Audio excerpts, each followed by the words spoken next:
O São Paulo não fecha as portas para reforços nessa janela de transferências, principalmente para duas posições. O São Paulo ainda acredita que seria interessante a chegada de um volante, um camisa 8, para a vaga, por exemplo, do Alisson ou um outro jogador nesse sentido, um jogador que pudesse ser um pouco mais 8 do que 5, e também um ponta, um camisa 11, é o que a gente já vem falando há um bom tempo. Só que o clube alega, né, na verdade, que o mercado do São Paulo já está fechado. O mercado do São Paulo já está quase fechado, melhor dizendo.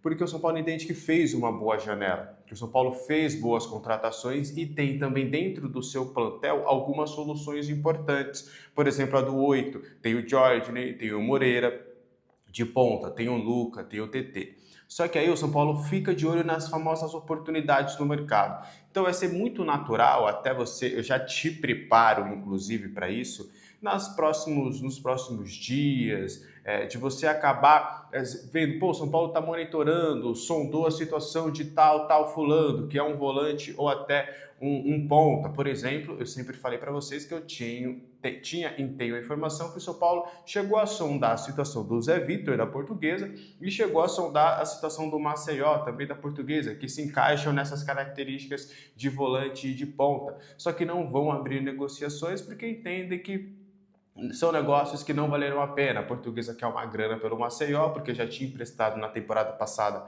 para o Mirassol, então ele quer aproveitar o hype para fazer uma venda. E o Zé Vitor pertence ao Maringá, e o Maringá também está disposto a conseguir ali alguma negociação melhor do ponto de vista financeiro. Então o São Paulo não fecha as portas, essa situação complexa. Olha, e até nas nossas conversas, Alex, o elenco está pronto, a gente consegue levar isso, vamos competir, vamos embora, dá para a gente conseguir coisas importantes com esse elenco. Mas a gente está sempre de olho na famosa tal oportunidade de mercado. Dito isso, eu acredito que não deve chegar mais nenhum reforço. Mas vamos aguardar as cenas dos próximos capítulos, lembrando também que o São Paulo não buscará um reserva, um zagueiro reserva, mesmo o São Paulo sondando o mercado. O São Paulo entende que o Isaac pode ser essa sexta opção no sistema defensivo. O que você acha dessa história? Eu confesso para vocês que acho que Alex, eu tenho falado isso em lives, acho que eu vou trazer isso em vídeo também. Alex, eu acredito que o São Paulo pode se livrar de pelo menos mais 4 jogadores, que na minha visão são 4 jogadores que não estão mais conseguindo entregar dentro de campo, e eu não contrataria ninguém, esperaria como um teste até o meio do ano para aproveitar jogadores da base, para ver se esses jogadores vão dar recado, para ver se o Moreira vai dar recado, e aí sim, na janela do meio do ano, eu faria uma nova análise para buscar esses nomes. Eu, por exemplo, acho que seria interessante você emprestar o Cédric para outro clube do futebol brasileiro que pegasse ali o salário dele, acho que seria vantajoso para todo mundo, porque o Cédric não vai ter oportunidade no São Paulo agora. Eu também me livraria do salário do Wendel, que é um salário muito alto. Vocês sabem que eu achava que o Wendel conseguiria desempenhar, qualidade ele tem e tudo, mas contra o Curitiba já não foi bem. O Nicolas, nos últimos jogos de Nicolas e de Wendel, eu vi mais coisas positivas do Nicolas e preferia apostar mais no Nicolas do que no próprio Wendel. Ou até, você pode ver no mercado um outro lateral esquerdo, mas eu daria essa oportunidade para o Nicolas. Acho que é um garoto jovem, bom de bola, Barcelona de olho, Stuttgart de olho, outros clubes de olho. Então Alex, liberaria o Wendel e daria oportunidades pro Nicolas. É claro, tudo isso que eu tô falando não é nada simples, né? Também acho que o Pablo Maia não tá conseguindo desempenhar, talvez um empréstimo para outro clube brasileiro sem opção de compra ou com uma opção de compra bem alta, também pode ser interessante até para o Maia. Eu acho, o meu diagnóstico é de que o Maia está sofrendo muito com esse sistema de jogo do Crespo, de marcação individual. Ele não é muito esse cara, ele não é aquele cara, né, que consegue se sobressair individualmente falando com outros atletas. Então acho que seria interessante para o Maia. E olha que eu gosto do Maia, né? Eu adoro o Pablo Maia, eu torço muito por ele, torço para todos esses. A gente torce para o São Paulo, para os jogadores do São Paulo, mas infelizmente também não está rolando. E agora o Crespo apostou no Luan, ainda tem o Negruti, tem o Matheus Ferreira para subir. Então Eu faria dessa forma e, assim, eu até ficaria com esse jogador porque eu acho que emprestar para o futebol brasileiro não vingaria. Talvez eu gostaria que fosse vendido no meio do ano, que é o Ferreirinha. São Paulo vai jogar agora com uma dupla de ataque, tem Caleri e Luciano entre os titulares, o Lucas pode jogar um pouco mais avançado, você tem o Cauli que também pode jogar nessa função, André Silva voltando, Rian voltando, Paulinho daqui a 2 meses volta, você já tem o Tapia, tem Luca e TT que podem fazer as pontas. Então eu também acho que o Ferreirinha, por mais que é um jogador útil, tá? Todos esses jogadores, eles são úteis. Só que eu acho que no São Paulo, eles não estão mais conseguindo desempenhar, estão mais atrapalhando do que ajudando. E acho que é bom até uma saída para eles mesmos. Então eu liberaria esses 4 aí ainda nessa janela de transferência, se possível, né? E aí, enfim, apostaria um pouquinho nos jogadores que tem, daria rodagem para os jogadores que tem, e aí no meio do ano faria um novo diagnóstico para trazer um outro jogador. Mas enfim, o São Paulo tem esse lema de não desistir de jogador e tudo mais, mas enfim, eu quero saber a sua opinião nos comentários sobre isso, tá? Bom, falar sobre a dupla Caleri e Lucas Moura, eles são responsáveis por 50% dos gols do São Paulo em 2026, tá? O Caleri, ele anotou 7 gols dos 20 da equipe na temporada e o Lucas Moura balançou as redes outras 3 vezes. Então, de 20 gols do time na temporada, 10 veio desta dupla, 50% dos gols. Então, é uma dupla que ficou de fora na temporada passada e, pelo menos nesse início de ano, tem demonstrado que podem ajudar. Talvez em alguns jogos importantes e decisivos, como foi contra o Palmeiras, a gente sentiu falta do Lucas. Talvez falta também essa chavinha do Lucas de voltar a decidir um jogo importante com a camisa do São Paulo. Mas nos números, os dois, principalmente por conta do Caleri, são responsáveis aí por grande parte do poderio ofensivo do tricolor paulista. Você acha que essa dupla pode dar certo? Quero saber a opinião de vocês nos comentários. E lembrando também que essa dupla está para renovar o contrato, estão em conversas para renovação contratual, tá? Bom, o São Paulo vai insistir, tá, na renovação com o Amondeles. A gente trouxe bastidores ontem, né, e a gente trouxe a versão do que a gente apurou com o pessoal da Mondelez, de que não há um interesse para essa renovação de contrato. Só que aí logo depois da gravação do vídeo, inclusive depois da minha participação do 3Z, fui procurado por uma pessoa do São Paulo que me afirmou que não é para desistir, para falar que dá para desistir completamente da Mondelez. Isso porque agora o Macis, e aí é uma outra gestão, é uma nova cara, é um novo presidente, o Macis vai conversar com um representante da Mondelez. A ideia do Macis é dar prioridade para a Mondelez na renovação de contrato. Então o São Paulo quer resgatar esse relacionamento com a Mondelez, porque o São Paulo entende que a Mondelez é uma ótima empresa, o Morumbis pegou, é melhor do que talvez outro nome. Então, a ideia seria tentar conversar com a Mondelez, tentar negociar com a Mondelez para a permanência da empresa até o centenário do clube. Essa é a ideia. Então, o Macis, a nova gestão, vai tentar convencer a Mondelez a voltar às tratativas, a voltar a conversar sobre essa possibilidade com uma nova gestão, como uma nova cara, mais profissional e tudo mais. Então, essa é a ideia. O Macis gostaria de convencer a Mondelez a renovar esse contrato do name rights do estádio do Morumbis, tá bom? Para a gente continuar, tem mais 2 informações importantes. Primeiro do treinamento, né? O São Paulo realizou o treinamento tático na sexta-feira, tá? E deu sequência à preparação para o confronto contra a Chapecoense no Campeonato Brasileiro. O treinamento começou com um aquecimento na academia, sob o comando da comissão técnica, e aí logo depois os jogadores foram para campo, aqueceram com bola. Logo depois, a comissão técnica comandou um duelo de trabalhos entre os jogadores. Os atacantes enfrentaram os zagueiros e pontas combatiam os volantes. E, por fim, houve algumas simulações e situações de jogo. A preparação continua neste sábado e aí o Crespo já fazendo ali coletivos, já tentando colocar trabalhos táticos dentro do plantel, tá? Pra gente fechar, vamos ver aqui, ó, só fechei tudo aqui, fechei. Então vamos só falar sobre o Alisson. O Alisson foi anunciado oficialmente como novo reforço do Fluminense. O anúncio aconteceu através das redes sociais da equipe carioca. Ele foi emprestado, você já sabe todos os moldes e valores da operação.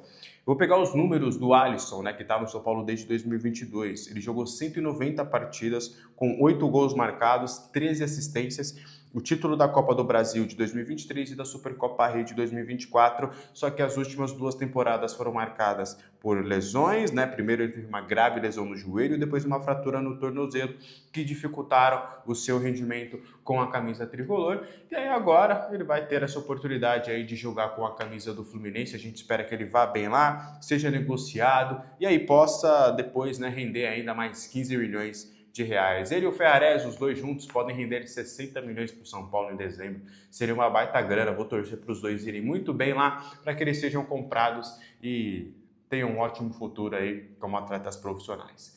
Fechou? O que você achou disso tudo, das notícias de hoje? Quero saber a sua opinião nos comentários, principalmente sobre a minha opinião. Eu sei que o nosso elenco é curto, tá?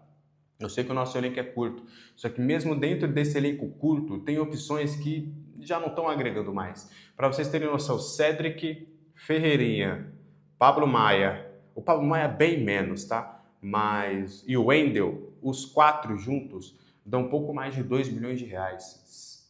Porra, 2 milhões de reais? Será que com essa grana aí, para diminuir a folha, não seria interessante? Eu não estou falando nem para trazer mais jogadores, estou falando para diminuir mesmo e apostar nos garotos. Enfim, acho que vale a pena, até porque esses 4 nem jogando tão direito, nem titulares são.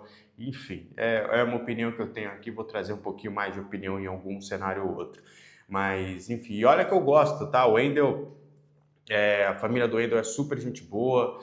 O Pablo Maia, pô, a família do Pablo Maia também é incrível, e ele é São Paulino pra caramba, história dentro do São Paulo, triste pelas lesões. O Ferreirinha também, pô, o Ferreirinha, de verdade, o Ferreirinha, do que eu tenho, assim, de conversas e tudo, o Ferreirinha é um dos mais São Paulinos que tem lá dentro de São Paulo. Só que entre São Paulino e São Paulino, eu e você também somos São Paulinos e nem por isso temos condições de jogar bola. E que mais? O Cédric eu não tenho tanta proximidade assim, não. Então, é isso, meu povo. Com as saídas de Alisson e Ferrarese, qual o recado do São Paulo para o restante do brasileiro? Eu acho ruim que eles tenham saído, mas, cara, entendo que vai continuar na pegada. Renovou com o Marcos Antônio, sei lá, Moreira volta, enfim. Contratou-se. Eu acho que são 2 jogadores úteis, já foram titulares do time. Dá para entender que é um pouco assim, cortar o excesso. O Ferrarese é cortar o excesso.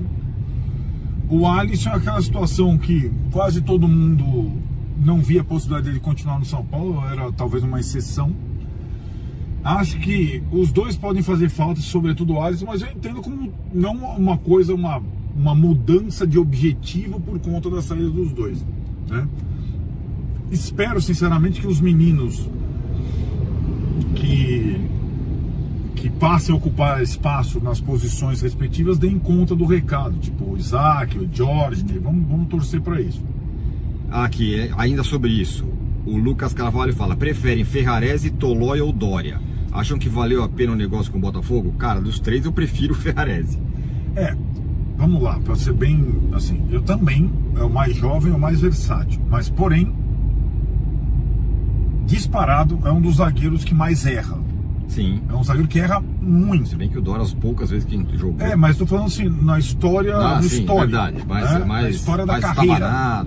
Exato. Arrisca demais.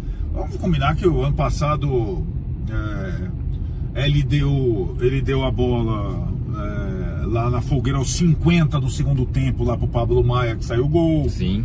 Fez gol quando ele erra bastante para um zagueiro. É verdade. Certo? Tem razão. Eu acho assim, tecnicamente, embora não seja um primor, mas atuou com muita... Eu acho o Tolói menos errático dos 3, já que eu gostei dessa palavra.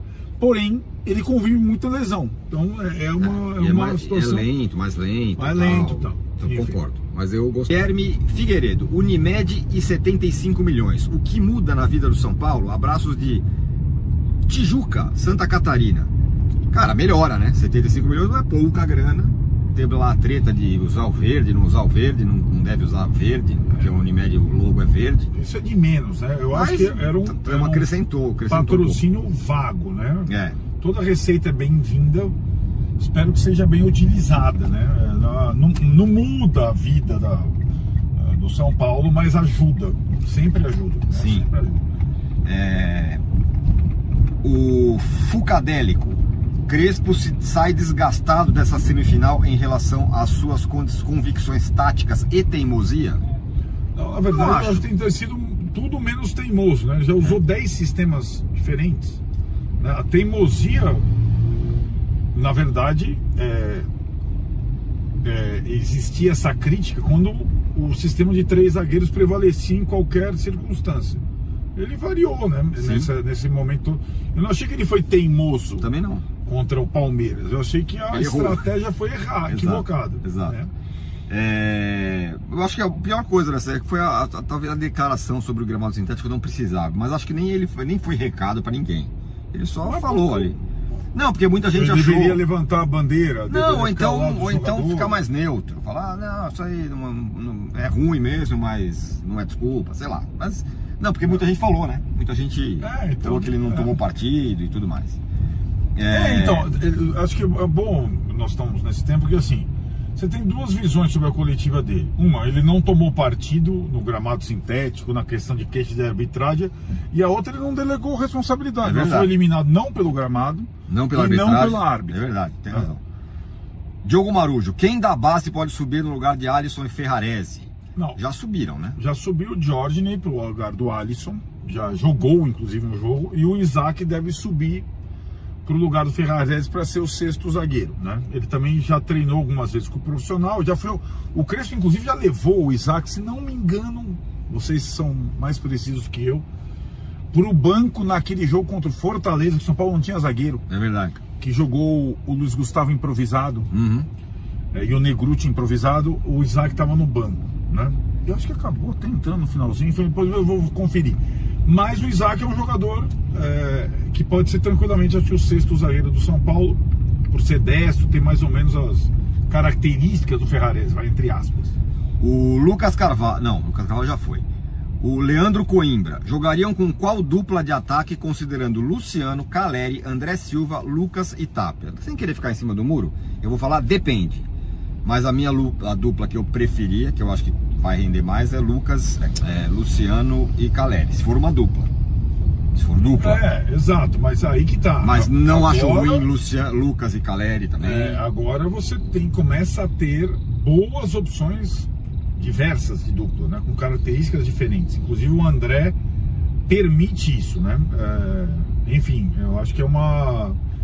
Talvez até eu acho que quem vai ter que ralar e continuar fazendo gols em clássicos é o Tapia, porque sim, né, com a volta do André, a possibilidade de jogarem às vezes só 2 dos 3 atacantes, o Tapia vai ter que se virar, porque assim, né, contra o Palmeiras, se o André não tivesse recuperado, quem ia entrar era o Tapia, acabou entrando o André, então ele vai ter que, né, se ver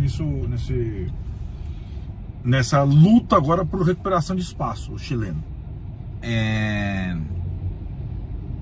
Mário Alberto, quando começa a Sula, o sorteio vai ser quando? Vai ser logo mais. Dia 19, numa quinta-feira, junto com o sorteio da Libertadores. São Paulo tá no pote 1, mas tem vários times fortes nesse negócio aí, cara. E aí juntando, Gustavo Matos, vocês acham que o São Paulo tem que focar só no Brasileirão e esquecer as Copas? Não.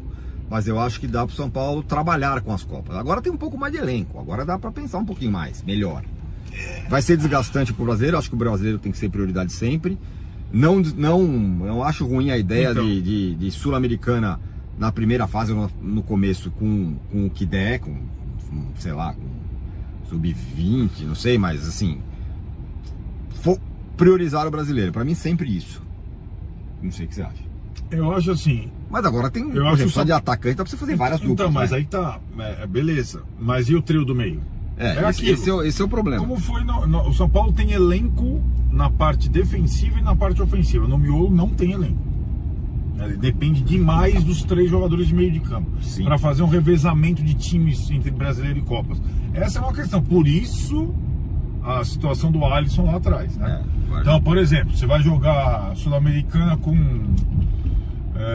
Negruti, Jorginho e, sei lá, Pedro Ferreira, né? É uma, né? É dura. Não é uma...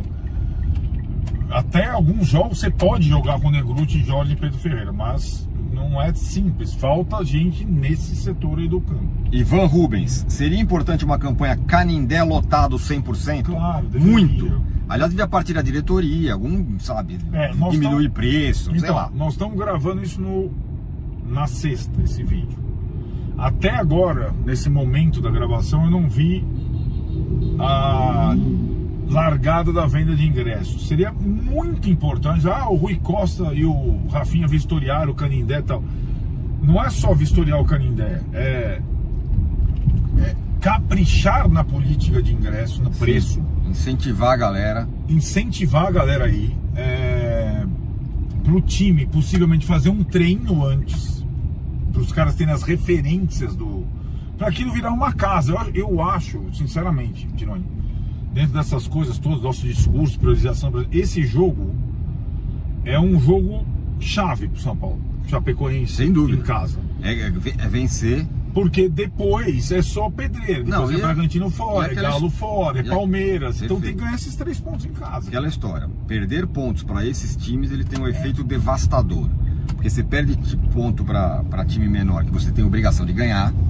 Isso. E fora do ânimo de todo mundo, da torcida, do jogador, entendeu? Então tem que ganhar. E em casa, o São Paulo ganhou do Flamengo e do Grêmio jogando bem, mas muito com a força do Morumbi. Sim. Então por isso esse é um jogo traiçoeiro. O São Paulo tem que fazer esse jogo, só que tem que ganhar os 3 pontos na marra. Perfeito. E afim, a gente para chegar aos finalmente aqui, olha quem manda.